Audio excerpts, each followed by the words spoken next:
বর্তমান সরকারও এটা স্বৈরাচারের দিকে হাঁটতেছে। তো যেই ছাত্র ফ্যাকাল্টি সুন্দর করে বলতে পারে না, সে বিশ্ববিদ্যালয়ের দাবিটা আসলে কোন যুক্তিতে করে? হ্যাঁ, রাইট। শেখ হাসিনার মতো স্বৈরাচার হওয়ার চেষ্টা করবে, আমরা তার বিরুদ্ধে দাঁত ভাঙা জবাব দিব ইনশাআল্লাহ। যে আমি অফিসে যাব, প্রায় 3 ঘন্টা আমার হয়ে গেছে, আমি এখনো অফিসে যাইতে পারিনি। এখন হাইটা আমার মনে করেন বাড্ডা যাইতে হইতেছে, আমি একটু লেট মি ফিনিশ।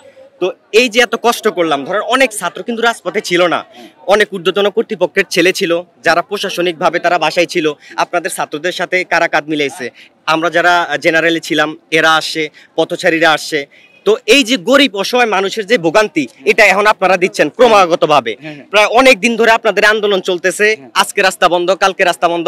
আমাদের অপরাধটা কি? আমাদের অপরাধটা কি এইটা যে আপনাদের ছাত্রদের পক্ষে যেয়ে দাঁড়াইছি, যে ছাত্ররা যাতে নির্যাতন না হয়, নিপীড়ন না হয়। ছাত্রদের এই নির্যাতনের জন্য আমরা রাজপথে ছিলাম, পকেটের টাকা দিছি, অনেকে হচ্ছে গুম খুনেরও শিকার হয়েছে। তাহলে সেই লাভ কি হলো যদি আপনারা এইভাবে কয়দিন পরে পরে সবাই হেল্প করছে, এখন আপনারা কিছুক্ষণ পরে পরে রাস্তা আটকে দেন। এবং কিছুদিন আগে একটা ফেস ব্রিফিং এ দেখলাম আপনাদেরই একজন ছাত্র বলতেছে যে আমাদের ফ্যাকাল্টিজ খুব ভালো।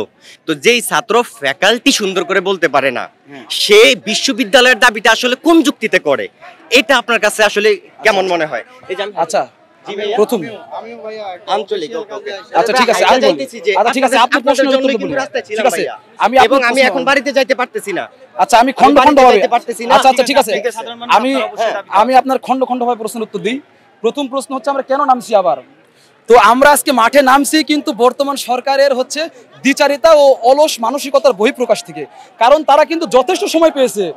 18 তারিখে যখন আমরা গণ আন্দোলন করলাম, তারা আমাদেরকে কমিটি দিতে চাইলো। আমরা এখানে আসলাম, এখানে এসে শুনতেছি নাকি কমিটি দিচ্ছে না, কমিটি তারা দিচ্ছে না। তারপরে আবার আমরা প্রেস করলাম, তারপর আমাদের কমিটি দিল। ভাই কমিটি দিলেন দেন ঠিক আছে, তাহলে কমিটির কার্যকর কোথায়? আমরা নামবো না কেন রাস্তায়? সরকার তাহলে কমিটি দিল কেন? সরকার ডাইরেক্ট বলতে পারতো যেটা হওয়া সম্ভব না, তারা কেন বলতে পারতেছে না?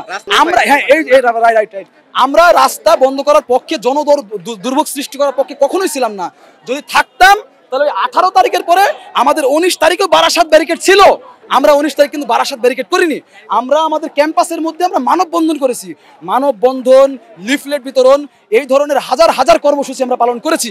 আজকেও আমরা এখানে আসতাম না, আজকে আমরা আসতে বাধ্য হয়েছি এই বর্তমান সরকারের দ্বারা পরিচালিত যে অথর্ব প্রশাসন, তার কারণে আসতে বাধ্য হয়েছি। আমাদের সব মুক্তিকামী জনতা আমরা এখানে বসেছিলাম, তারা সেটা রাতে অবগত ছিল আমরা এখানে আছি।